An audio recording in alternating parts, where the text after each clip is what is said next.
Ben called himself a nuts and bolts man, a plumber. He was trained as a mechanical engineer, and somewhere along the way, he started meditating, and his consciousness opened up, so that reality began to be perceived by him in two ways, two kinds of knowledge: the linear, scientific, objective knowledge, and the direct, intuitive, inner knowledge of a mystic. And the combination of these two gave him a unique and a very unusual perspective on the nature of reality. First of all, he saw reality as a hologram. It's a totality in which every part is related to every other part, and they're all interdependent. And this hologram he perceived as vibratory in nature. In other words, as he said, it's an off and on reality, and we are only part-time here. It's an oscillating field. And it may appear to us as a continuous reality, whereas in fact it's like a film composed of separate frames.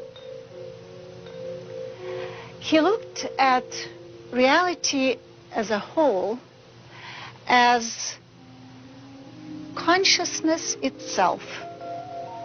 Consciousness in the state of evolution, of unfolding itself to know itself. And there is nothing outside it. So that the physical reality, the manifest world, is only another expression of that reality, which is consciousness, or existence itself, aware of itself. And matter is then another expression of consciousness at different levels of evolution, so that one can look at reality as being composed of an innumerable number of levels of reality, each level having its corresponding level of consciousness. And reality is perceived by those who are experiencing it only on the level of their own evolution of the nervous system. The mechanism in the physical body that perceives reality is the nervous system itself. And so, as a biomedical engineer, this is what Ben specialized in, he became interested in studying the effects of changes in consciousness on physiology. And I must say that Ben, whenever he talked about these matters, never claimed this to be any sort of ultimate teaching. He spoke about this as a working model. And he would say, I speak from my present level of ignorance, because ignorance grows exponentially. The more questions you ask and the more answers you get, the more questions there are to ask. So it's an unending process of unfoldment of consciousness.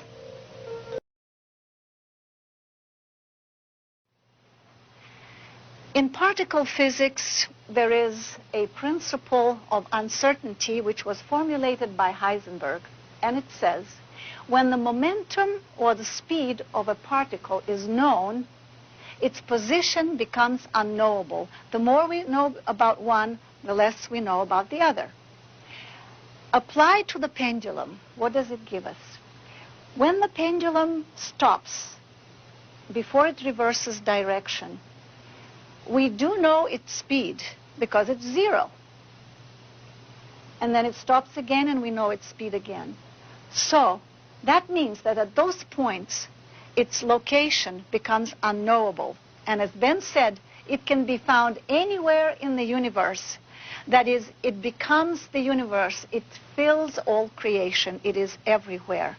And based on this, he developed much of his further thinking. If this is our solid reality, and like a pendulum, we oscillate and we take off every now and then, and we touch that absolute state of total rest. But it happens so fast that we're not even aware of it. And we come back as if nothing had happened. But suppose we can expand that state and experience it, and in fact we can, then this is what will happen. Here is our reality, and here is the other reality, which we now have expanded. And we can be conscious on that level simultaneously with this level, so that we can actually have the benefit of both, and we can explore that reality and bring back the information. And this is in fact what Ben did, and the information that I will be talking about from now on was received in those states of expanded consciousness. Usually in those states of expanded consciousness, there is a different perception of time. People who come out of those states usually say, time has stopped, or at least it's slowed down. What is happening here? And to put it in some kind of perspective, Ben designed this diagram.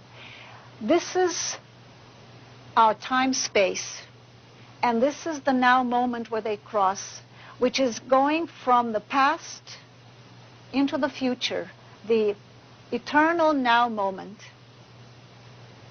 And we can project 1 second on it, 2 seconds on it, and so forth. It's very reliable, and we can measure it, and we can catch trains on time and be to work on time and so forth. However, superimposed on that are two other vectors of space-time, which are our subjective space-time.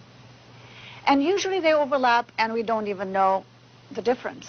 But in altered states of consciousness, there is a deviation.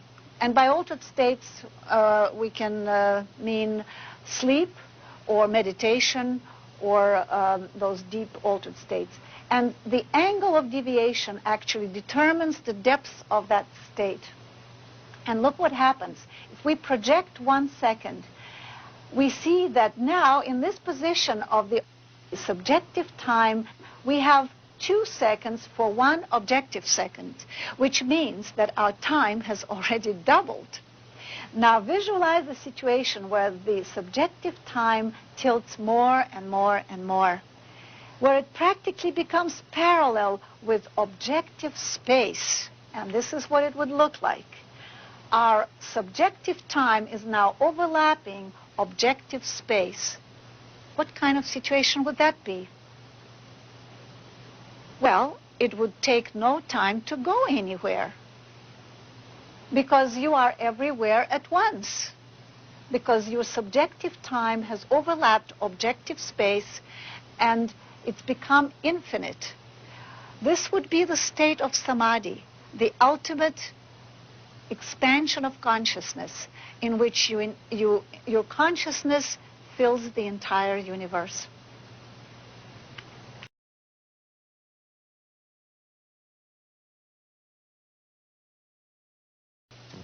Well, I'll tell you, maybe we should draw another diagram. Physical bodies are here, another physical body, another physical body, and this is Joe, and this is Jim, and this is Sarah, etc. Now, clearly, on this is the physical level, yeah? Now, on this physical level, we're all separate. You sit there, and I sit here, and we're all separate. Now, let's draw another level. This level is slightly higher, and let's call this the level of the soul, yeah? Well, there will be some mingling here. Let's draw this person as extending to practically infinity this way. Now look what happens. At the physical level, we're separate,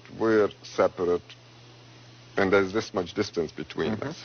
Let's say that on the soul level, this person extends this much, and the other person gets slightly mixed in with him. That is, the souls are in a way in touch with each other. Okay, they overlap, these two lines.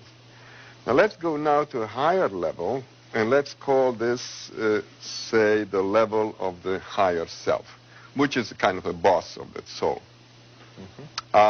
There, what we find is that this fellow's higher self extends this much, and the other fellow's extends this much.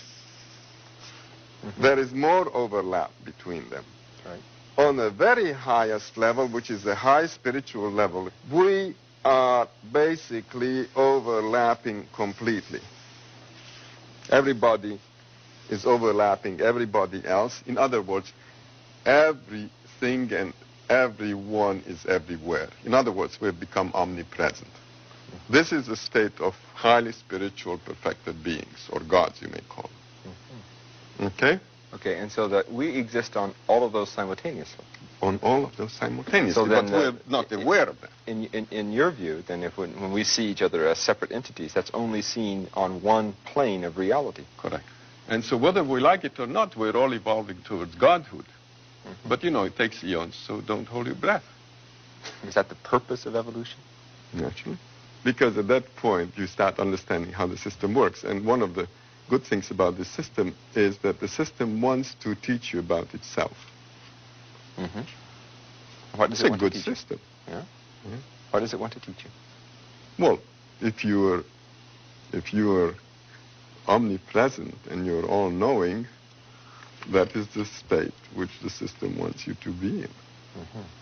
Because the system is an intelligence or information gathering system. And it's also freely distributing that information. In your view, Yeah. we all started off somewhere a long time ago in which there was sort of undifferentiated matter, which slowly, millions and millions and millions of eons, evolved until a very complex organism that we now call a human being.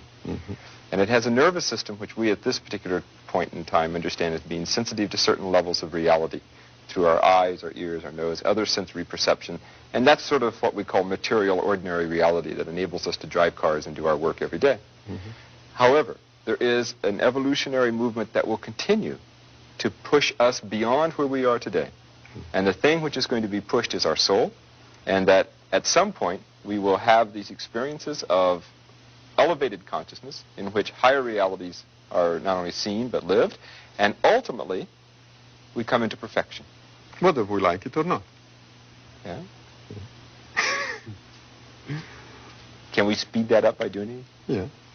Well, you use the meditative techniques which push the nervous system a lot faster than the normal evolutionary rate. Those techniques are available, but you don't need to do anything. It's going to happen anyway. It's going to happen. What a view. It's a very big, bright view.